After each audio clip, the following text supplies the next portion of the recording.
The folder had my name on it, not the one I use, Benjamin, but the one I was given at birth, Baby Boy Larson. I found it behind the water heater in my parents' basement, tucked in a box labeled Taxes, Archive. I was 24, home for the summer, and my mother, Patricia, had tasked me with clearing space for my cousin's things.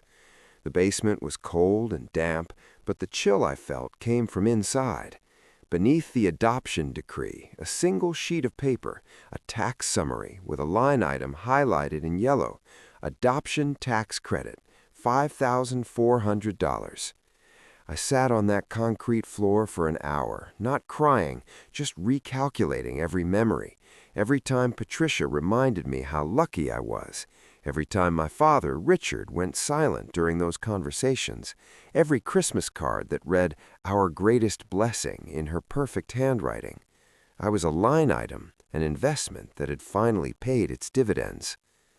I didn't confront them, not then. Instead, I did two things. First, I ordered a DNA kit. Second, I started planning. I wasn't going to react, I was going to be ready. The results came back 6 weeks later. A close family match.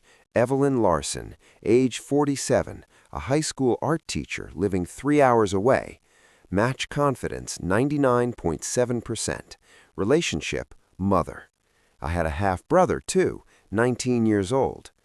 My first email to her was 3 sentences. Hers, 4 hours later, was 7 words that undid me. I have waited 24 years for this message. For the next 3 months, I lived a double life. I'd tell Patricia I was visiting friends, then drive the 3 hours to meet Evelyn and her family. She was quiet, artistic, with the same nervous habit of tapping her fingers on the table. My brother, Leo, was loud and instantly welcoming. My stepfather, Mark, a high school coach, shook my hand and said, "Son, we've got a lot of games to catch up on." I visited 4 times. Each time the drive home felt shorter and the drive back to my parents' house felt longer. I kept every voicemail from Evelyn, every photo. I was building a parallel life, brick by brick. A month before my 25th birthday, Patricia knocked on my apartment door. She was wearing her church lady smile. "Benjamin, your father and I want to take you to dinner, Friday night at Antonelli's. We have something important to discuss." I knew exactly what was coming. A week earlier, a typed notice had appeared on my kitchen table. Rent on the garage apartment was increasing from $400 to $900 effective in 30 days. It was the first shot. The dinner was the final battle.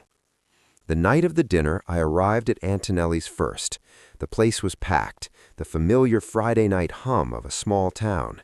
I scanned the room and I saw them, Evelyn, Mark, and Leo in a booth near the back. Evelyn gave me a tiny nod. That was the signal. Patricia and Richard arrived. Patricia was in her best red dress, ready for a performance. Richard wore a stiff, uncomfortable smile. The small talk was a blur of plastic smiles.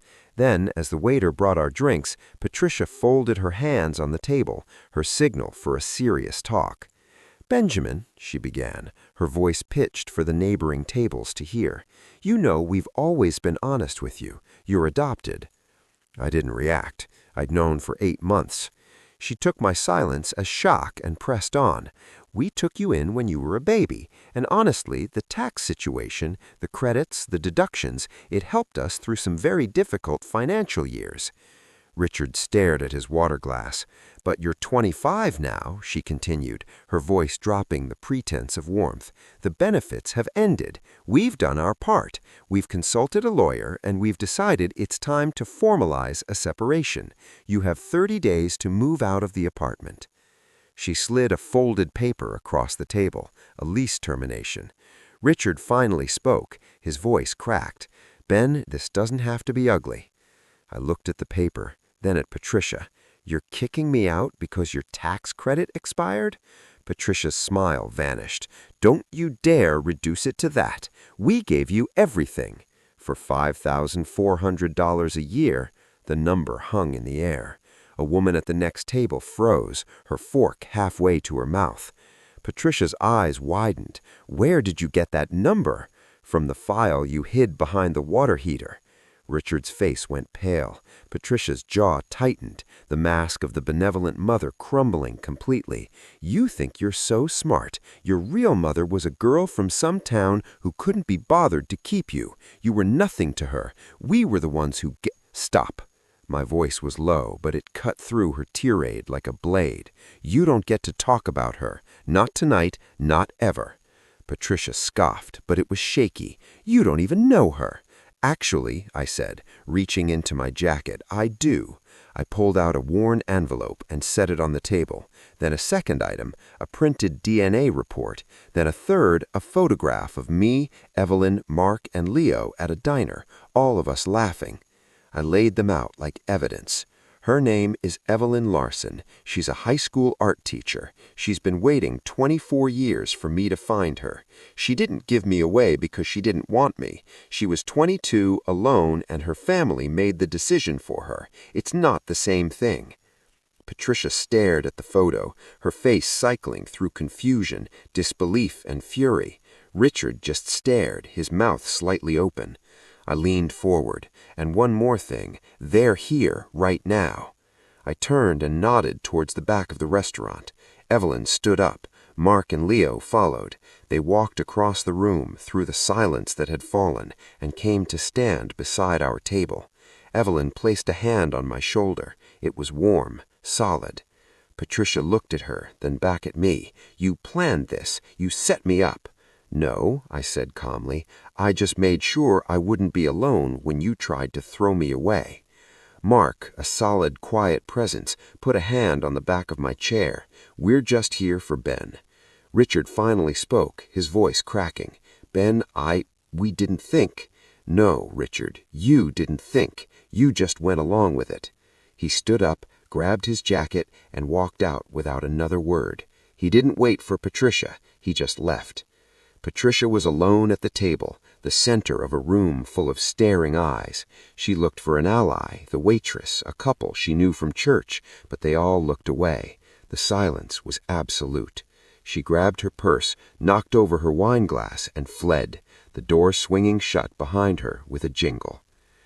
The room exhaled. Evelyn slid into the booth next to me. Mark sat across from us. Leo grabbed a chair from another table.